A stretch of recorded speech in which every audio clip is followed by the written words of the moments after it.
أهلا ومرحبا بكم مشاهدينا الكرام من على ظهر سفينة لصيد الأسماك السطحية. أرحب بكم مشاهدينا الكرام.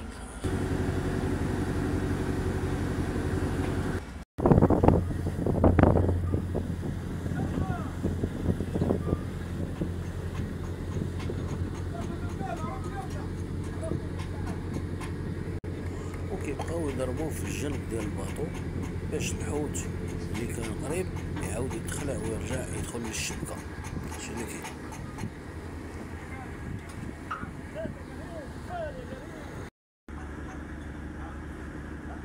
وفي هاد الأثناء الباطو راه كمل الدورة أو جا عند الفلوكة باش يجمعوا الشبكة من الفوق.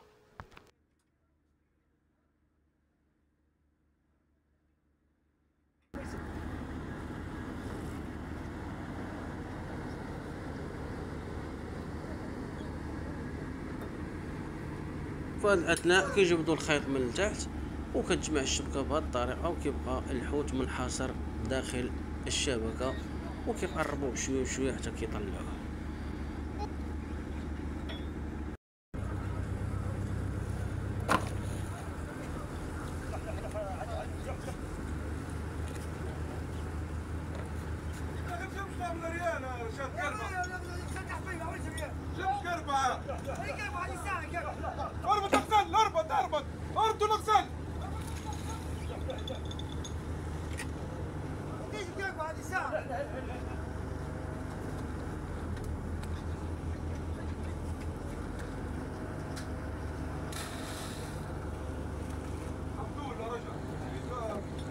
شوية خرجت صون علي صبح كلام وهي ردت الثاني جاتك تحت منك جاي الحوت.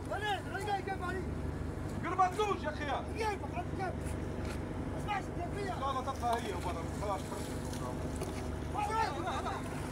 راهي تصدرك عد وهي خرجت. هكا هو مريقل فين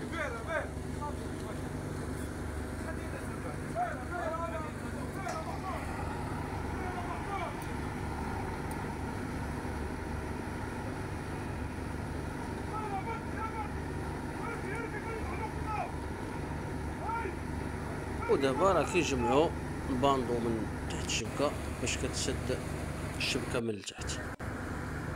وهذه هي عملية صيد الأسماك السطحية، مثلا بحال السردين، الكابيلا، الانشوبة، التون. إلى هنا أترككم في رعاية الله وحفظه. اللي باقي ما مشاركش معنا يشترك فضلا وليس أمرا، وشكرا لكم.